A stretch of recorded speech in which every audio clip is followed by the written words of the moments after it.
이것은 스승의 목소리이다. 외침과 어루만짐이다. 이 목소리가 회개하기를 원치 않는 사람들에게 말할 때에는 외침이 되고, 비록 불완전하더라도 하느님과 그분의 말씀을 찾아내려는 착한 뜻을, 하느님과 그분의 말씀을 찾아낸 다음에는 자기를 거룩하게 하려는 착한 뜻을 가진 사람들에게 말할 때에는 어루만짐이 된다. 이 사람들에게는 말씀이 친구의 어루만짐이 되고 예수의 축복이 된다. 100. 평야에서의 기적적인 이삭 죽기 409. 1944년 9월 27일 예수께서는 그분의 사도들과 함께 익은 곡식으로 완전히 황금역으로 물든 들녘을 지나가고 계신다. 아침 이른 시간인데도 몹시 덥다. 수확하는 농부들은 밀 이삭이 가득 찬 밭일랑들을 따라 낫질을 하며 황금빛 밀 사이에 빈 공간들을 만든다. 낫들은 햇빛을 받아 한순간 반짝이다가 키 큰 이삭들 사이로 사라진 다음 다른 쪽에 한순간 다시 나타나고, 밀대들은 꺾여 마치 여러 달 동안 서 있는데 실증이라도 난 듯 해가 달구어 놓은 땅에 드러눕는다. 여자들은 낫질하는 사람들의 뒤에서 밀단들을 묶으며 따라간다. 모든 들판이 이 일로 분주하다. 수확은 풍성하고 그래서 수확하는 농부들은 몹시 기뻐한다. 사도단이 지나가는 길 가까이에 농부들이 있을 때는 많은 사람들이 잠깐 동안 작업을 멈추고 자루가 긴 낫에 기대서서 땀을 닦으며 바라보고, 밀단을 묶는 여자들도 똑같이 한다. 연한 빛깔의 옷을 입고 머리에 흰 수건을 쓴 여자들은 미리 베어진 땅에서 모습을 드러내는 개 양귀비와 수레국화, 데이지 꽃들과도 같아 보인다. 회색이나 누런색의 짧은 잠방이를 입은 남자들은 눈길을 덜 끈다. 그들이 몸에 걸친 소품이라고는 노끈으로 머리에 묶고 남은 끈을 목과 뺨으로 늘어뜨린 헝겊 한 조각밖에 없다. 햇볕에 탄 그들의 얼굴들은 흰 천으로 둘러싸이는 바람에 훨씬 더 검게 보인다. 예수께서는 그분을 쳐다보는 농부들을 보실 때면 지나가시면서 인사하신다. 하느님의 평화와 축복이 여러분과 함께 있기를. 그들이 대답한다. 하느님의 축복이 당신께 돌아가기를. 또는 더 간단하게 당신과도 함께 라고만 대답하기도 한다. 더 말이 많은 사람들은 추수에 대하여 예수의 관심을 끌며 말한다. 올해는 농사가 잘 됐습니다. 이 잘생긴 이삭들을 보십시오. 그리고 밀 이삭들이 밭일랑에 얼마나 빽빽하게 들어찼는지 보세요. 이걸 베는 건 힘든 일이지요. 하지만 이게 빵인걸요. 주님께 감사하시오. 여러분도 아시다시피 감사하는 마음은 말이 아니라 행위로 나타내야 하는 것입니다. 전능하신 분께서 당신들이 많은 곡식을 거둘 수 있도록 밭에 이슬과 햇볕을 주심으로써 자비를 베푸셨다는 것을 생각하고 이 수확물로 자비를 베푸시오. 신명기의 가르침을 기억하시오. 하느님께서 당신들에게 주신 재물을 거두어 드리면서 아무것도 가지지 못한 사람들을 생각하고 그들에게 당신들의 것 일부를 남겨주시오. 그것은 여러분의 이웃을 위한 사랑이기에 거룩한 눈속임입니다. 하느님께서는 그것을 보십니다. 탐욕스럽게 주워 모으는 것보다는 기꺼이 주는 편이 더 낫습니다. 하느님께서는 너그러운 사람들을 축복하십니다. 받는 것보다 주는 데에 더 큰 행복이 있습니다. 왜냐하면 그렇게 하면 정의로우신 하느님께서는 동정심을 가졌던 사람에게 더 풍성한 상급을 주실 수밖에 없기 때문입니다. 예수께서는 지나가시며 그분의 사랑의 권고를 되풀이하신다. 햇볕이 더 뜨거워진다. 수확하는 농부들은 일을 멈춘다. 가까운 곳에 집이 있는 사람들은 집으로 돌아가고 먼 곳에 있는 사람들은 나무 그늘에 모여서 쉬고 먹고 잠시 눈을 붙인다. 예수께서도 들판 가운데 있는 작은 숲으로 더위를 피해 들어가 불 위에 앉아 기도하시고 빵과 치즈와 올리브로 이루어져 있는 간소한 음식을 바치신 다음 각자에게 나누어 주시고 사도들과 말씀을 나누시며 그것들을 드신다. 여기엔 그늘의 시원함과 고요가 있다. 여름날 태양이 장렬하는 시간의 정적이다. 잠으로 이끌어가는 정적이다. 과연 그들 중 대다수는 식사 후에 졸고 있다. 예수께서는 졸고 계시지 않는다. 나무에 등을 기대고 쉬시며 꽃 위에서 일하고 있는 곤충들에게 관심을 기울이신다.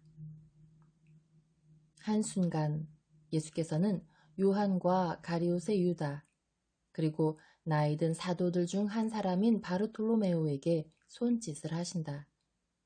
그들이 당신께 다가오자 그분께서 말씀하신다. 이 작은 곤충이 하고 있는 일을 보아라. 나는 조금 전부터 이놈을 지켜보고 있다. 이놈이 이 자그마한 꽃받침 아래 부분에 가득 차 있는 꿀을 가져가고 싶은데 그 안으로 들어갈 수가 없기 때문에 어떻게 하는지를 보아라.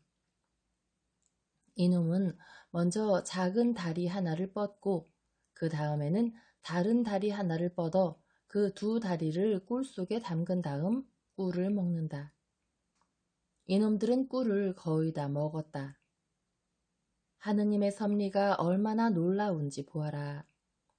초록빛 풀밭 위로 날아다니는 주황빛과 초록빛을 띤 이 곤충이 어떤 신체 부위가 없으면 먹고 살 수 없다는 것을 모르시지 않는 하느님의 섭리는 이놈의 다리에 아주 가는 털을 갖추게 해주셨다.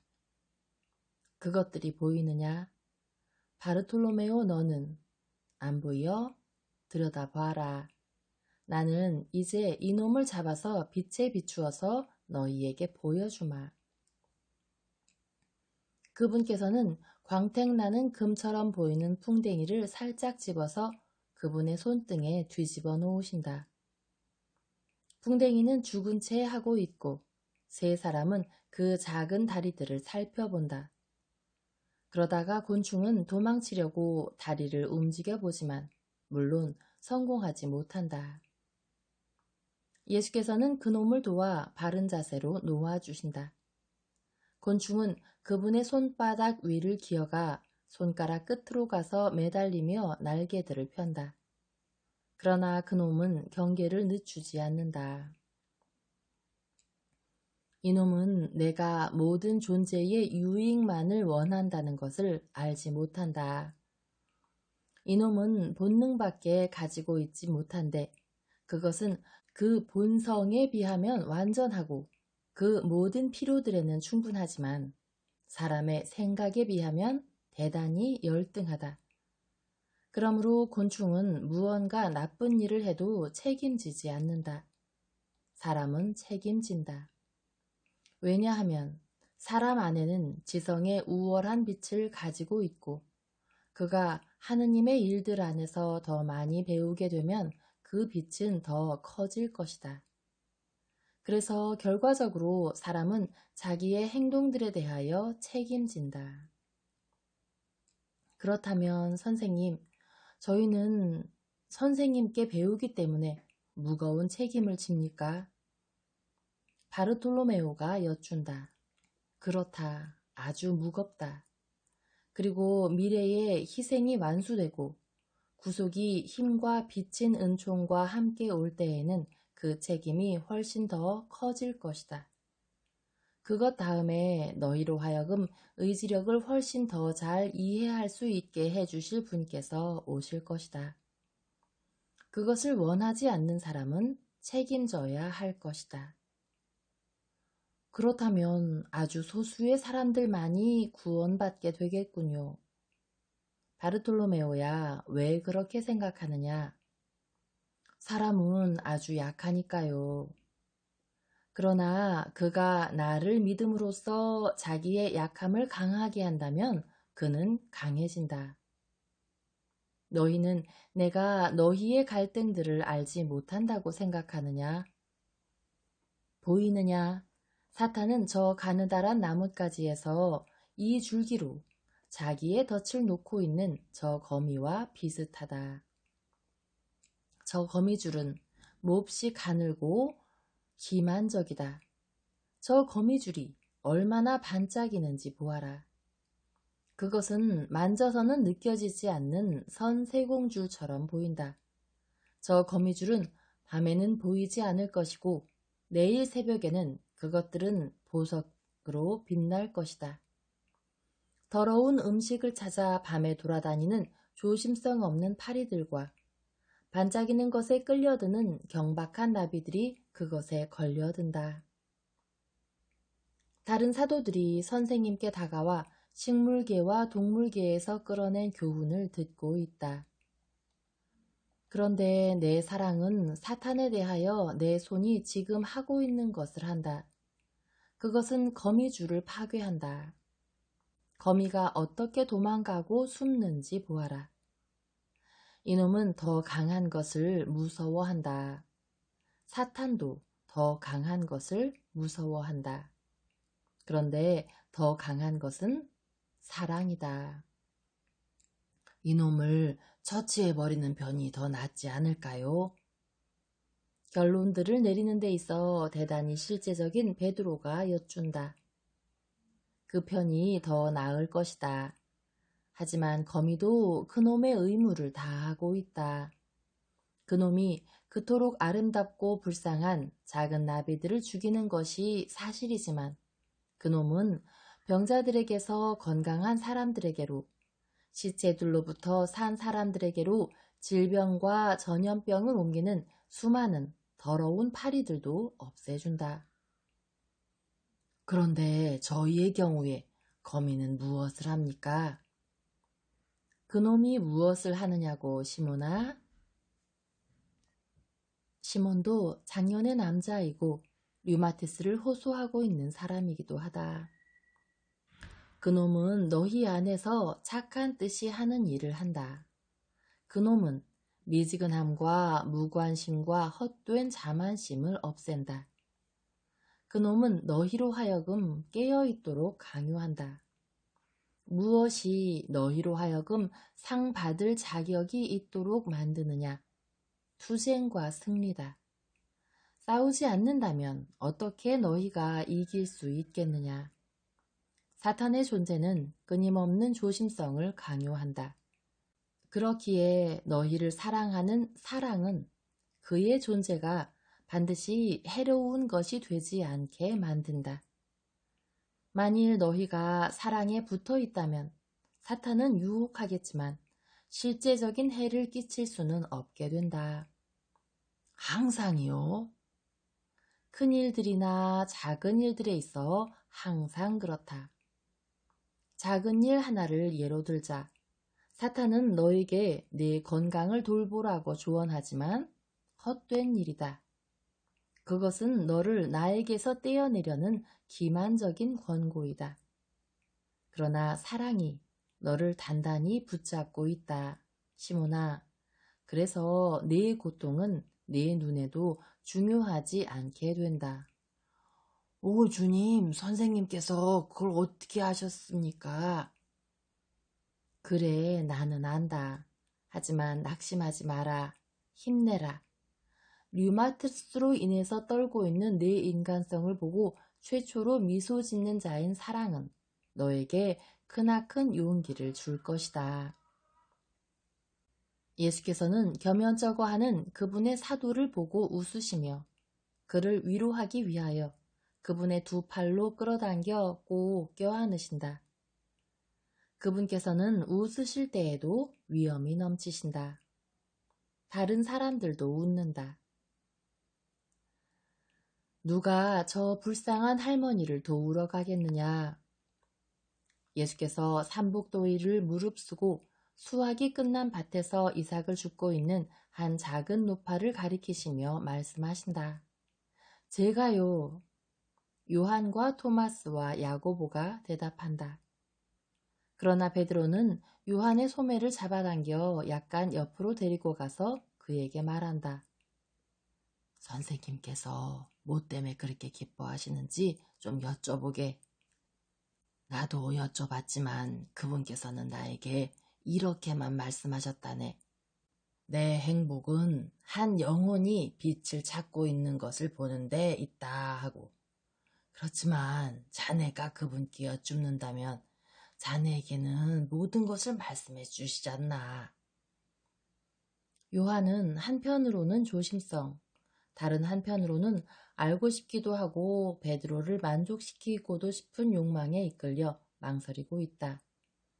그는 이미 밭에서 이삭을 줍고 계시는 예수께로 천천히 다가간다. 노파는 이렇게 많은 젊은이들을 보고 말문이 막힌다는 듯 어쩔 줄 몰라 하는 몸짓을 하면서 더 바쁘게 일하려고 애를 쓴다. 할머니, 할머니, 저는 할머니를 위하여 이삭을 줍고 있습니다. 햇볕에 서 계시지 마세요. 제가 할게요. 예수께서 크게 말씀하신다. 작은 노파는 그토록 큰 친절에 놀라 예수를 응시하더니 순종하여 구부러진 온 몸을 조금씩 떨며 밭 가장자리에 있는 좁은 그늘로 간다. 예수께서는 이삭을 주우시며 빨리 움직이신다. 요한은 가까이에서 그분을 따라가고 토마스와 야고보는 좀 더 떨어져서 따라간다. 요한이 헐떡이며 말한다. 선생님, 선생님께서는 어떻게 그 많은 이삭들을 찾아내세요? 저는 바로 옆 고랑에서 이렇게 조금밖에 찾아내지 못하는데요. 예수께서는 빙그레 웃으시지만 말씀은 하지 않으신다. 나는 맹세까지는 할 수 없지만 하느님의 눈이 닿는 모든 곳에서 베었거나 거두어들여지지 않은 밀 이삭들이 생겨난다는 생각이 든다. 그분께서는 이삭들을 모으시며 미소 지으신다. 그분께서는 품 안에 큰 밀단을 안고 계신다. 요한아, 내 밀단을 받아라. 너도 많이 줍겠구나. 저 작은 할머니가 기뻐하시겠다. 하지만 선생님, 선생님께서는 기적을 행하고 계신 거죠? 이렇게 많은 이삭을 발견하는 건 불가능한 일입니다. 쉿, 이것은 저 작은 할머니를 위한 것이다. 내 어머니와 네 어머니를 생각하면서 한 일이야. 저분이 얼마나 작고 늙은 영혼인지 보아라. 갓 태어난 새새끼도 배불리 먹이시는 좋은 신 하느님께서는 저 할머니의 작은 곡식 창고를 채워주기를 원하신다. 할머니는 살아계시는 몇 달 동안 빵을 가지시게 될 거야. 저분은 내년의 추수는 보지 못하실 거다. 나는 저분이 마지막 겨울 동안 굶주리는 것을 원치 않는다. 지금 너는 할머니의 외침을 들을 거다. 요한아, 내 귀에 고막이 찢어지는 것에 대비해라. 내가 저분의 눈물과 입맞춤 세례를 받을 각오를 하고 있듯이 말이다. 예수님, 선생님께서는 며칠 전부터 아주 기분이 좋아 보이세요. 그 이유는 무엇입니까? 네가 알기를 원하느냐, 아니면 누군가가 너를 보냈느냐? 요한의 얼굴은 이미 피로로 붉게 되어 있었는데 지금은 완전히 홍당무가 되어 있다. 예수께서는 알아차리신다. 너를 보낸 사람에게 말해라. 병들었던 내 형제 중에 한 사람이 고쳐지기를 원한다고. 회복되려는 그의 선의는 나를 기쁨으로 가득 채운다. 선생님, 그게 누굽니까? 내 형제들 중 예수가 사랑하는 한 사람, 한 죄인이다. 그렇다면 저희 중 한 사람은 아니군요. 요한아, 너는 너희 가운데 죄가 없다고 생각하느냐? 너는 내가 너희로 인해서 기뻐한다고만 생각하느냐? 아닙니다, 선생님. 저는 저희도 죄인이고 선생님께서 모든 사람을 구원하기를 원하신다는 것을 알고 있습니다. 그렇다면 나는 발견되려 하는 악이 있었을 때 너에게 말했다. 알려고 하지 말라고. 나는 선이 시작되려 하고 있는 지금도 같은 말을 한다. 할머니, 할머니께 평화. 여기 우리가 주운 이삭들이 있습니다. 제 동료들도 각자가 주운 이삭을 가지고 올 거예요. 젊은이, 하느님께서 젊은이를 축복하시기를 바랍니다.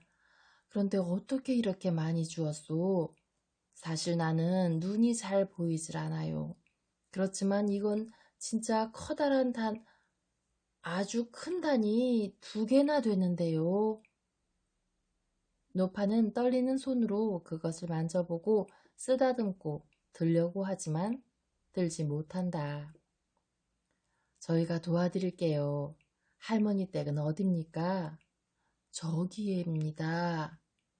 노파가 밭들 너머에 있는 작은 집을 가리킨다. 할머니 혼자 사시지요? 맞아요. 그걸 어떻게 아시오? 젊은이는 누구세요? 저도 어머니가 있는 사람입니다. 그럼 이 사람이 당신의 동생이요? 이 사람은 제 친구입니다. 예수의 등 뒤에서 그분의 그 친구는 노파에게 커다란 몸짓들을 해보인다. 그러나 백내장이 낀 노파의 2눈은 그것들을 볼 수 없다. 게다가 그녀는 예수를 쳐다보는데 완전히 골몰해 있다. 그 늙은 어머니의 마음은 깊이 감동해 있다. 젊은이, 당신은 땀으로 흠뻑 젖었구려. 여기 이 나무 그늘로 오시오. 앉아요. 땀이 얼마나 줄줄 흐르는지 봐요. 내 베일로 땀을 닦으시오. 이거 헤어지긴 했지만 깨끗한 거예요. 자, 받아요, 젊은이. 고맙습니다, 할머니. 이렇게도 착한 아들의 어머니이신 당신의 어머니는 복되시오. 나에게 댁의 이름과 어머니의 이름을 말해주시오. 내가 당신들에게 강복하도록 하느님께 당신들의 이름을 말씀드리게요. 마리아와 예수입니다. 마리아와 예수, 마리아와 예수. 기다려봐요. 한때 나는 쓰라린 눈물을 흘렸었어요. 내 손자가 자기 아들을 지키려다가 살해당했고 그래서 내 아들이 상심해서 죽었어요. 그때 사람들이 예수라는 이름을 가진 어떤 사람을 찾기 때문에 그 죄 없는 사람들이 살해당한다고 말했거든요. 지금 나는 죽음의 문턱에 와 있는데 그 이름이 나에게 돌아오는군요. 그럼 할머니는 그 이름 때문에 우셨군요. 그 이름이 이제 할머니에게 축복할 수 있기 바랍니다. 당신이 그 예수로군요. 죽음이 임박했는데도 자기의 고통이 이스라엘을 위한 메시아를 구하는데 도움이 된다는 말을 들었기 때문에 저주하지 않고 살아온 이 불쌍한 여인에게 그렇다고 말해 주시오. 요한의 몸짓이 커지고 예수께서는 잠자코 계신다. 나에게 말해줘요. 그게 당신이요? 내 삶의 끝에 나에게 강복해 줄 분이 말이오. 하느님의 이름으로 말해 주시오. 네, 그 사람이 접니다. 아이고, 노파가 땅에 엎드린다. 나의 구세주님, 저는 기다림 속에서 살아왔는데 더 이상 구세주를 베풀 것을 바라지도 못했습니다. 제가 선생님의 승리를 보게 되겠습니까? 아닙니다, 할머니. 모세처럼 할머니도 그 날을 알지 못하고 돌아가실 거예요. 그러나 나는 할머니에게 미리 하느님의 평화를 드릴 겁니다. 나는 평화입니다. 나는 길입니다. 나는 생명입니다. 의로운 자녀들의 어머니이시고 할머니이신 할머니는 내가 또 다른 영원한 승리 안에 있는 것을 보실 것입니다. 나는 할머니에게, 할머니의 아들에게, 할머니의 아들의 아들에게, 그리고 그의 소년 아기에게 그 문들을 열어줄 것입니다. 나를 위하여 죽은 그 아기는 주님께 거룩합니다. 할머니, 울지 마세요. 저는 구세주를 만졌습니다. 그리고 구세주께서 저를 위하여 이삭을 주셨습니다.